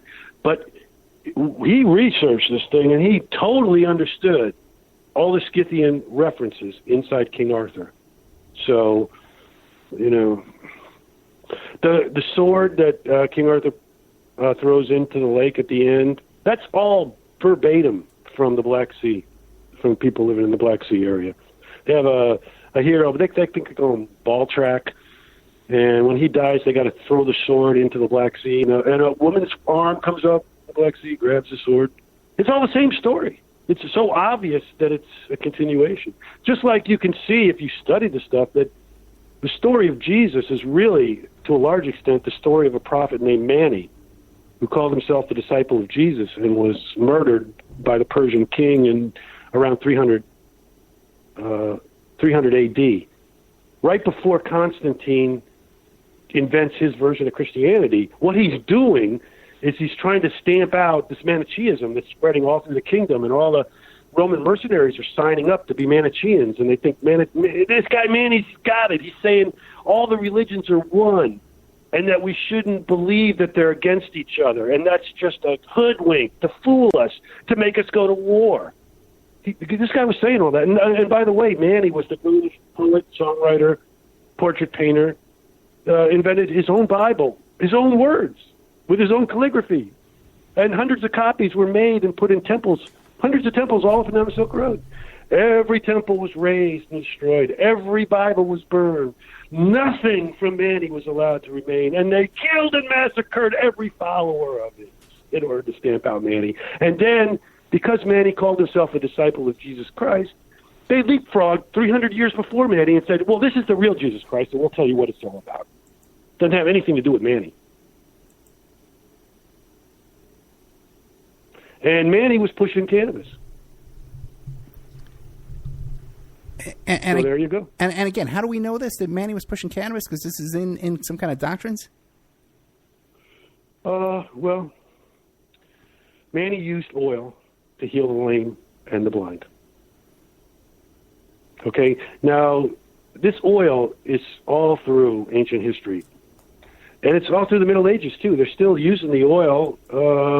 The Lombards of Italy, who are descendants of the Scythians, are using the oil for lucid dreaming. You know, as I don't know when, as late as probably the 1100s or something. So what most people think of Gnosticism and Gnosticism in Europe is really just Manichaeism. You know, when they killed him and got rid of him, they got rid of his legacy and his name, and they just put another name on it, and they lumped everything that wasn't their version of Christianity into one big thing called Gnosticism. But really, you know, it was Manichaeism. You know, that's what it was. So Manny didn't believe in eating animals. He didn't believe in digging up root vegetables.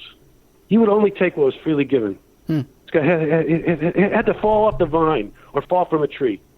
You know what I mean? Or he wouldn't touch it. You know, and by the way, he said, you don't have to live like me. You don't have to be so pure. He said, you know, you just have to understand that this is the most pure way. As long as you don't kill or hurt anything, you can eat meat. But don't you kill it.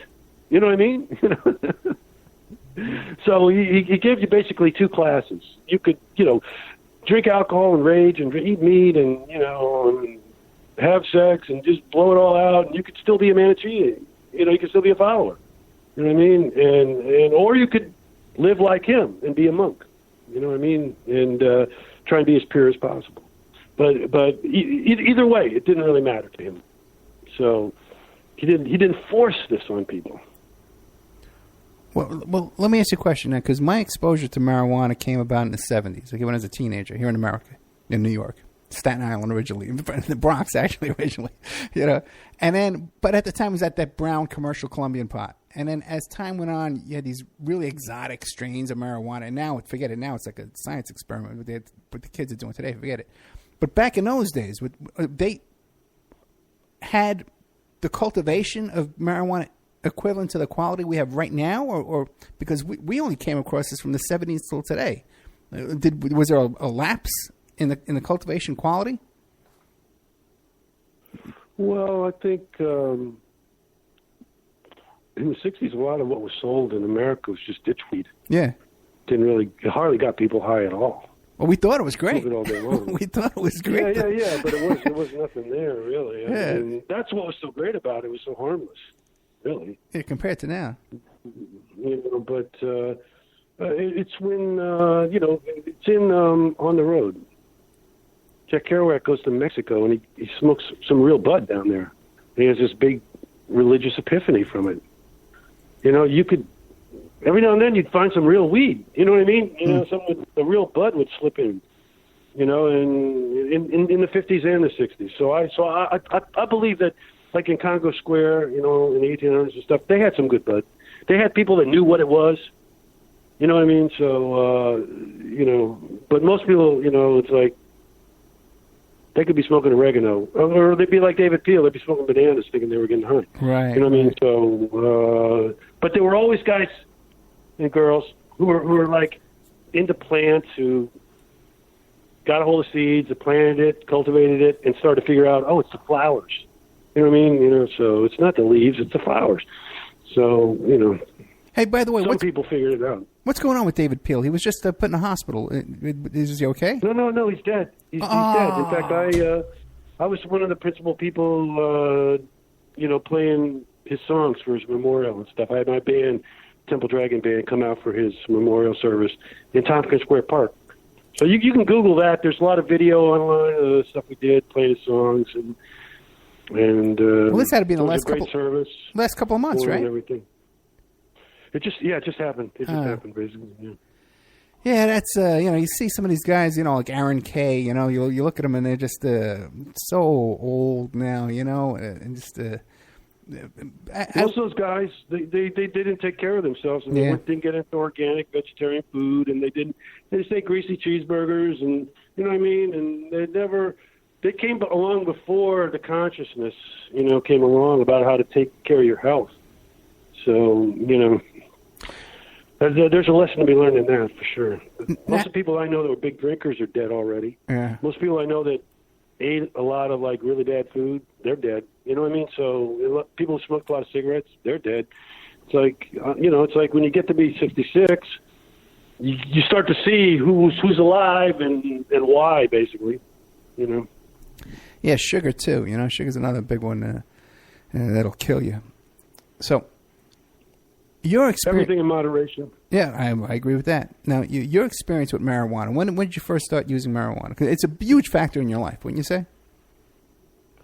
I've got a trajectory through marijuana that's mind-boggling. And first of all, my next-door neighbor, my dad's boss, head of the chemistry department at the University of Illinois, was Roger Adams, who was the first guy to synthesize cannabinoids and study the chemistry of cannabis compounds. And he did that in secret, so nobody knows that he did it. He did it during the war for the OSS, trying to develop a truth serum. This was before they discovered LSD, which became the truth serum for them. But at first they were using highly concentrated red oil from the Indiana cannabis fields that Henry Ford had actually planted. And when in the 1960s, an SDS member in my town, I'm like 15 years old, he comes to see my dad, and he says, "Hey, I got arrested for marijuana, and I need a chemist to come testify that it's not a narcotic at the trial." And my dad is like, "Oh, okay, well, not me. You want Roger." He walks him over right next door to Roger's house, and he tells the story to Roger, and Roger says, "Okay." And Roger comes to the trial. He testifies, "No, it's not a narcotic. It's completely misclassified." The kid got off. All right, so the SDS gave an honorary membership to Roger Adams. Now, to understand why this is funny is Roger Adams is a descendant of John Adams, President John Adams. His family is the oligarchy.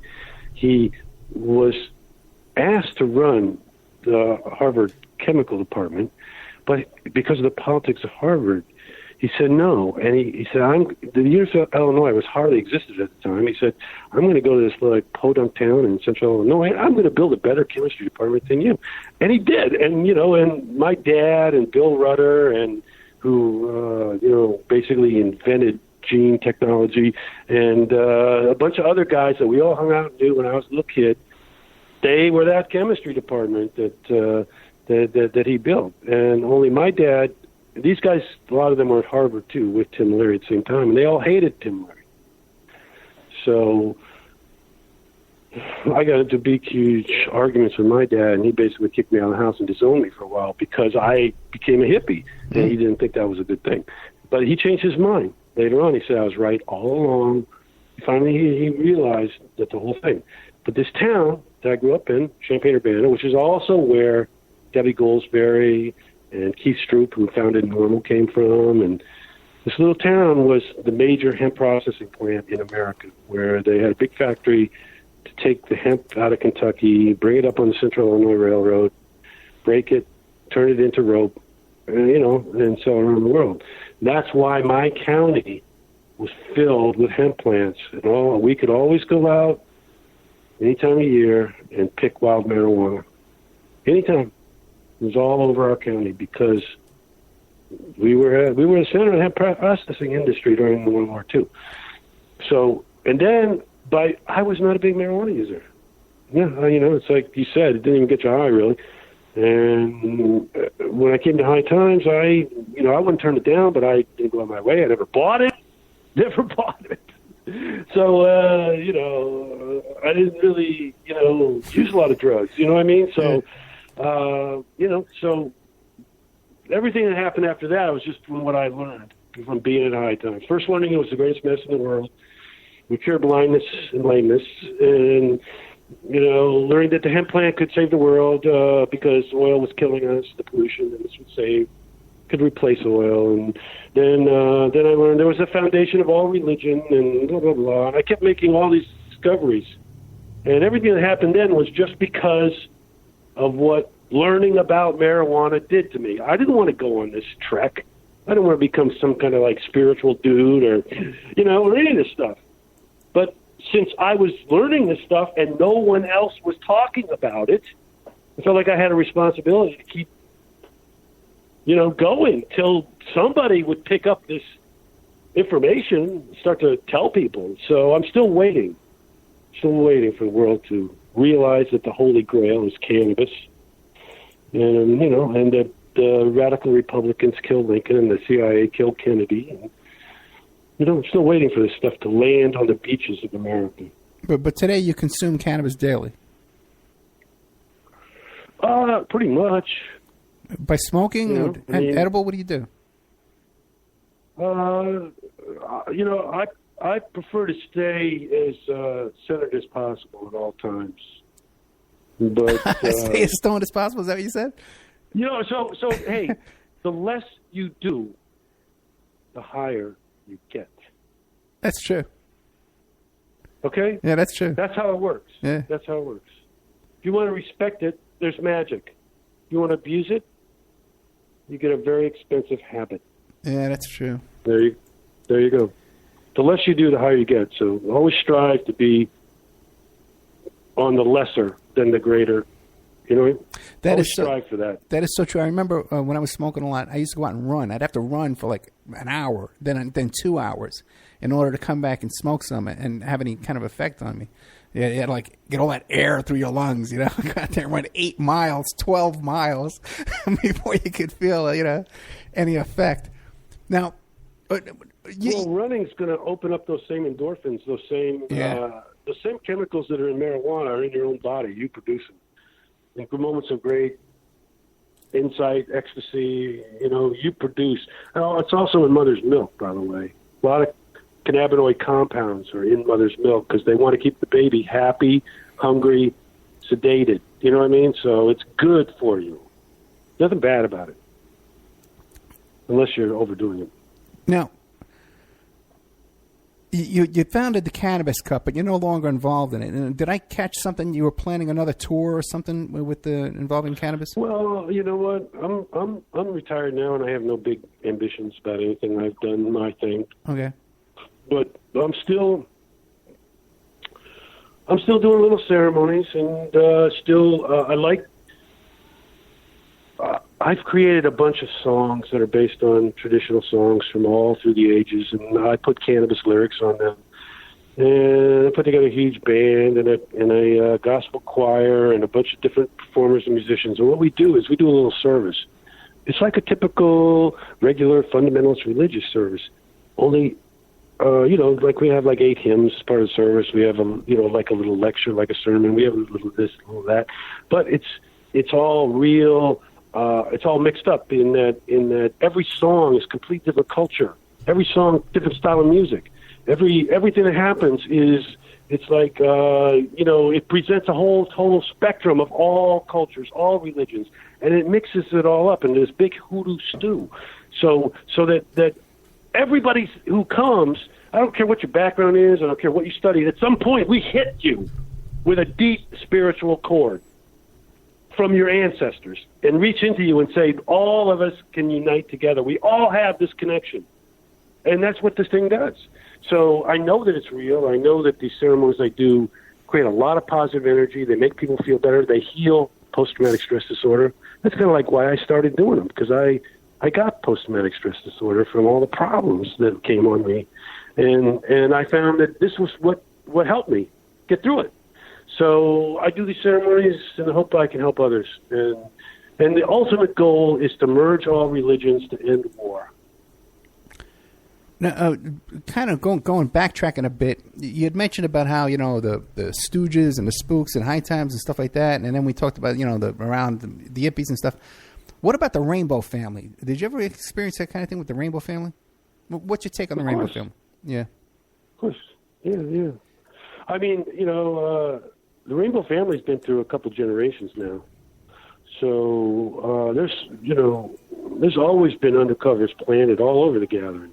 So that's nothing new. But the thing about the gathering is it taught me a lot, because it taught me how to create an environment where it didn't matter if the guy was a spook. You know what I mean? Yeah. It didn't matter. And that's how I did my freedom fighter. My movements were all done out in the open. Everybody's in the open. It's the exact opposite of the Illuminati. And if you're a spook, you can come in, you can volunteer, you can work at the free kitchen, you can chop wood, carry water with us. We don't care if you're a spook. You know, if you're just going to be a lazy bum, you're going to lie, cheat, and steal, we're going to kick you out. But if you just act like one of us and, you know, give us good energy and carry water and do all that stuff, you can be a spook. We don't care. You're a brother to us, and we love you. And that's the way it works at Rainbow, too. So, you know, of course, if you catch them lying, cheating, stealing, and doing devious shit, you have to then cut them loose. You know, but until then, welcome to the club, bro. You're one of us. And the thing is, a lot of people, a lot of agents, a lot of informants, a lot of spooks came into Rainbow because they'd been twisted by law enforcement, and they went native. They went Rainbow. They were like, fuck this boss man bullshit. And they just went with Rainbow. So the thing, you know, that's power. When you can create an environment like that, that's the exact opposite of the Illuminati, that operates in total openness and just tries to share love energy. It's a very powerful field. And very, very powerful. What do you think when you see Burning Man today? Because to me, it's a total yeah, it's a total turnoff, man. What a turnoff, man. Listen, my idea of a ceremony has got to be free to attend. Yeah, right. To me, Burning Man was a ripoff of the Peter Schumann Festival in Vermont, where he did a big Burning Man structure every year, and he burned it down in August. He had the greatest festival on the East Coast. A German sculptor named Peter Schumann did that. Bread and Puppet Theater. Just look all that stuff up. Burning Man stole everything they do from the Bread and Puppet Theater. Now, lately you've been on a real tear on Facebook, angry at High Times. How would you like to see all this resolved with High Times? Well, you know, High Times basically kicked me to the curb, treated me like shit. I cried out to them for help. I was drowning in credit card debt. The money they were giving me didn't pay my rent, and I was making them millions of dollars with the Cannabis Cup that I created, which they aced me out of. So I started, you know, agitating that you got to give me a better deal than this, because I own 8 shares. It's 10% of the company, and we should be partners. We should be working together. And for 7 years, every year I produce some major project like a documentary or book, and you refuse to release it. How can I raise my income? You know what I mean? So I was desperate because I'd lost my primary income, which was doing college lectures. And I explained to them, you know, I'm desperate. Help me. And they basically just pissed on me. And so, you know, I started talking to all the other shareholders in a group conversation.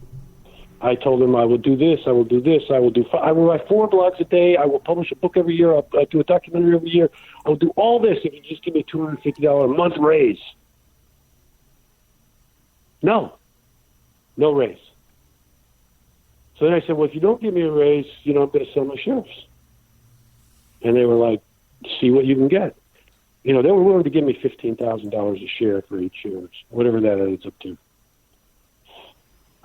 Well, I went on a campaign to sell my shares. I got agreements from 4 people to buy a share each for $250,000. I was a millionaire.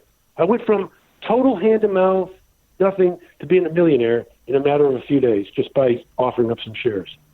And High Times fired me. They came in, seized all my archives, took everything away from me. They threatened me with $1 million lawsuit. And then they forced me to sign an agreement giving up my shares to them for $30,000 a share. I just gotten 4 people to say they'd pay $250,000 each. And they so brutalized me over the years, the 7 years where they're suffocating me, and they treated me so badly when they came down on me that I was in a post-traumatic stress meltdown, and I just said, okay. And they reneged. They stopped paying me.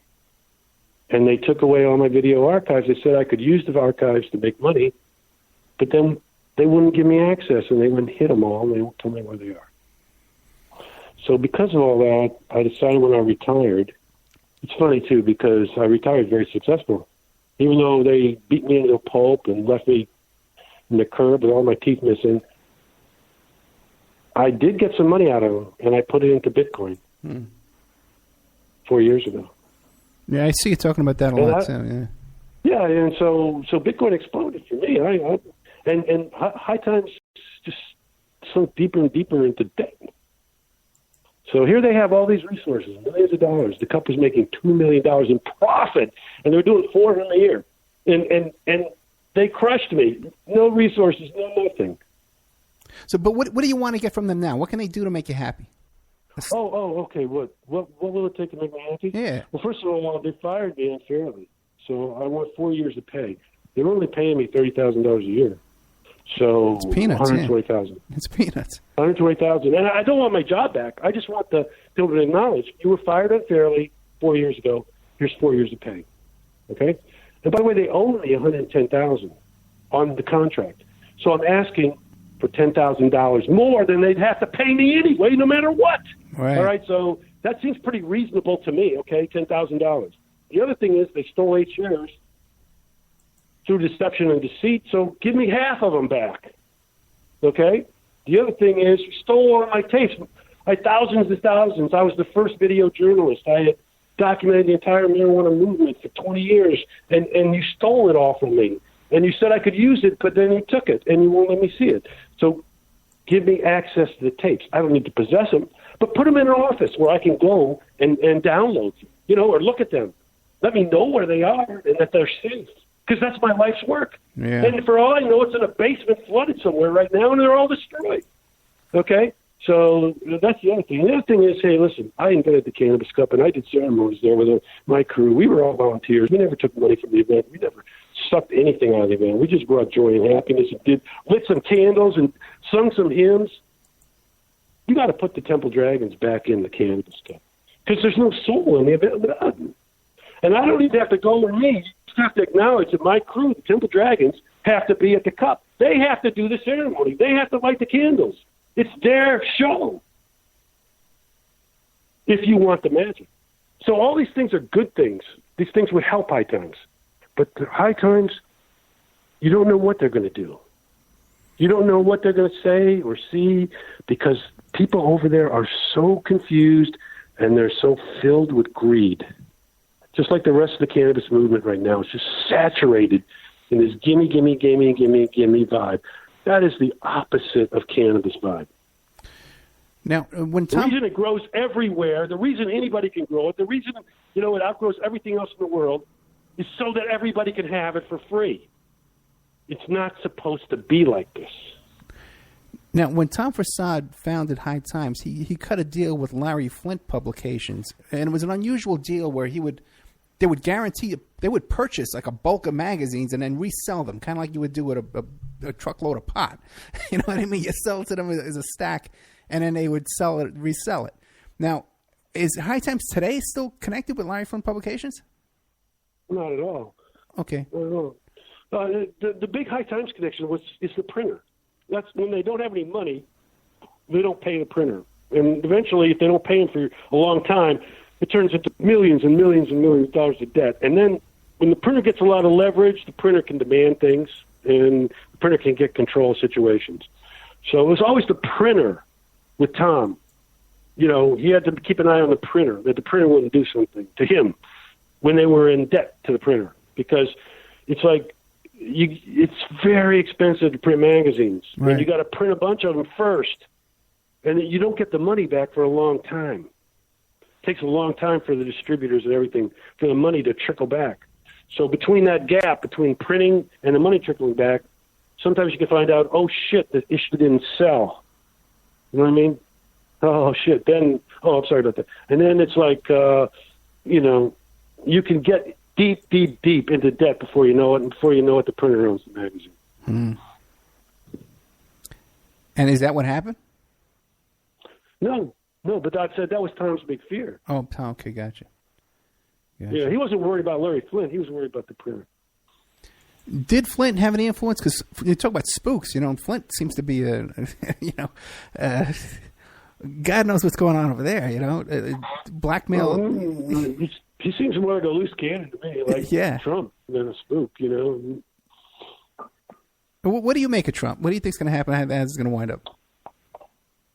I hope he's gone soon. I mean, he's an embarrassment. You know, I just, you know, I was appalled by the whole thing. It caught me blindsided me, to tell you the truth. I mean, God knows I didn't want Hillary Clinton to be president, but, you know, I mean, you know, I realized that Obama's a spook. Yeah. And his mom worked for the CIA, and you know, I understand all that stuff, but he was fun, entertaining, articulate, charismatic. He's like a Kennedy. Yeah, and the trains ran on time. You know what I mean? It wasn't this chaos every day. Yeah, and Trump's an embarrassment, a disgrace. You know, he's just I'm sorry, but all that money can't make you a great person. It just can't. You know, if your soul is black, it's just, you know, nothing you can do. You know, and that's basically where he's at. Stephen, we're out of time, but I really enjoyed it. And I enjoyed it because you just brought back a lot of memories from my childhood, you know, and my younger days, my teen days, my rebel days, and then a lot of wisdom too, my friend. So I can't thank you enough. Well, listen, just you know, will you email me the link when this goes up? How long before it goes up? It's probably going to play this Friday, and I'll send you the link. And so, Steve, yeah, and I'll put it on my Facebook, and people will be delighted to hear it, I'm sure. You got it, man. You got the scoop, Dan. You were here before anybody. All right. Well, you're the first person to interview me. I jump when the iron's hot. When I see. You better be pushing this interview. I will be. Don't you worry, my friend. Thank you. Steve Hager, High Times editor, and his website is Tin Whistle on Blogspot. You just Google Steve Hager Tin Whistle. You'll find his blog. And you can check him out, too, on Facebook, too. He's friends with me. He's friends with who's that guy? Ted Rubenstein. So you look for us mutual friends. A very good JFK researcher, that guy. Great guy. I love him. Stephen, thank you so much. All right, thank you. Good night. Okay, then we had Steve Hager, High Times editor for many, many years. Wrote all these books here. You can find them on Amazon.com. A couple of them will be linked on my blog and stuff like that. And his website is this Tin Whistle thing you could find. You know, listen, I love Dave McCown. What are you going to say? But he has his own opinion. He'll let him have his opinion. Very interesting stuff. I'm sorry to hear about David Peel dying, too. I knew he was sick, and he went into the hospital. I didn't realize he had passed. That's a shame. Because I wanted to interview him, too. There's a lot of questions I have, too, that I want to ask him. I got to get a hold of a lot of these guys before they start passing away or get locked up and stuff. And some things I want to talk to Steve off the air about as well. If you enjoyed the show, check out OppermanReport.com. We have a members section. And you can go there, and there's exclusive content. Like this week, we're going to be interviewing someone about the Zodiac Killer. I'm going to be having Cold Case Cameron back. We're going to tape about a half hour with him. I got a lot of people I'm lining up. But tomorrow's a big show. Elizabeth Lee Beck, the wife of Jared Beck, and their co-counsel on this, Bernie Sanders against the DNC, the fraud case. And it's a class action suit. So I think we can all, too, sign up and become litigants in this, too, get a piece of the pie when we collect, because when you listen to this case, the DNC has no defense. It's just they say, well, we could do whatever we want. We could steal your money if we want to, and that's your problem. I'm also going to be taping with a whole bunch of people who got arrested protesting the death of a Tashi Brown farmer at the Venetian Hotel. He was killed by the police over there. Unarmed man, tased 7 times and then choked to death. And then the police admit that, well, if we hadn't choked him to death and we didn't kill him, there would be no charges that we could charge him with because he had committed no crime, and he would be walking the street today, but for contact with Las Vegas Metro Police, who first tased him and then choked him to death. Other than that, he would be out and walking around with his family and his wife and his family, his kids, his relatives, and doing what he would please to do. But he made the mistake of coming into contact with police officers who are here to serve and protect us. Anyway, so a bunch of our friends of the show, local activists. I got another count. We don't even know what's going on with this. It's 9 sometimes, 14 other times. All these different numbers of how many were arrested there. We don't know. Some of them got $3,000, $4,000 bail. I'm finding out now. I'm about to be talking to Rachel Sota, who was attacked by this knife-wielding white supremacist with the Trump hat. She's the one that was knocked to the ground and attacked with this knife. And I'm hearing now that they let this guy go. They charged him with jaywalking too, and he no felony charges for an attack with a knife and an injury to this woman. So I'm going to be talking to her in about 5 minutes, recording as I talk to you here on Memorial Day. But thank you so much. OppermanReport.com. Don't forget donations too. We always need donations. OppermanReport@gmail.com. I want to advertise. We're doing a big launch to get on a big station up there in the Seattle area, Washington State, and also California. If you want to advertise, it's the time to get a hold of me at OppermanReport@gmail.com. Thank you so much.